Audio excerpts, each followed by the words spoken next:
शेट, महायुतीमध्ये जे घटक पक्ष आहेत, भाजप आहे, अजित पवार गट आहे आणि शिंदे गट आहे. रायगड लोकसभा मतदारसंघामध्ये उमेदवारीच्या बाबतीमध्ये संभ्रम निर्माण झाला आहे. भाजपचे धैर्यशील पाटील प्रचार करतायत, तर दुसऱ्या बाजूला तटकरेंनी देखील लोकसभा निवडणूक लढवण्याची इच्छा व्यक्त केलेली आहे. एकूणच महायुतीमध्ये अशा पद्धतीचा भविष्यामध्ये संघर्ष उभा राहील. शिंदे गट अशा वेळेला काय भूमिकेमध्ये असेल, काय सांगाल? नाही, एकंदर 2 दिवस भारतीय जनता पार्टीच्या जे मेळावे झाले त्याच्यामधून जे भाष्य काही नेते मंडळांचं समोर आलं, खरं तर अशा पद्धती चर्चा होऊ नये असं माझं व्यक्तिमत निश्चित आहे. महायुतीमधले सगळे घटक पक्ष असतील त्या पक्षाने एकत्र येऊन उमेदवारी निश्चित करण्यासंदर्भातला विचारविनिमय करावा. परंतु रायगडची परिस्थिती वेगळी आहे. रायगडमध्ये विद्यमान खासदार आदरणीय तटकरे साहेब आहेत, राष्ट्रवादीचे ते अध्यक्ष आहेत आणि त्याच्यामुळं आमचं सगळ्यांचं मत असंच आहे की तटकरे साहेबच या ठिकाणी निवडणूक लढले पाहिजेत, कारण त्यांचा तो अधिकार आहे, हक्क आहे. आणि त्यामुळे अशी जी काय चर्चा होते ही फार चुकीची आहे.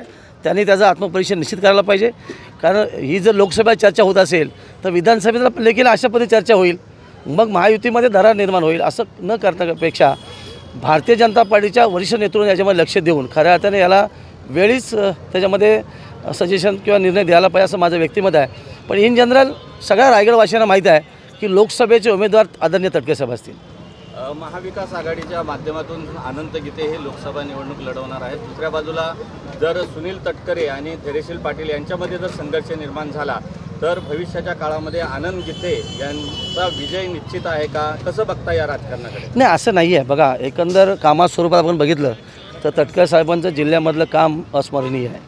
आपण आतापर्यंत बघितलं असाल की मागच्या टर्ममध्ये त्यांनी जेवढा निधी आणला, गीते साहेब 6 वेळा खासदार होते, मंत्री होते, पण एवढा का निधी आणू शकले नाही आहेत. आज लोकांना विकास काम पाहिजे आहे. त्याच्यामुळे जिल्ह्याच्या सर्वांगीण विकासासाठी किंबहुना ह्या सगळ्या गोष्टीची पूर्तता करण्यासाठी तटकरे साहेबच या ठिकाणी लोकसभेचे खासदार असावेत अशी सगळ्यांची दाटून इच्छा आहे आणि ते विजयी होणार याच्यामध्ये कुठेही शंका घ्यायचं कारण नाही आहे.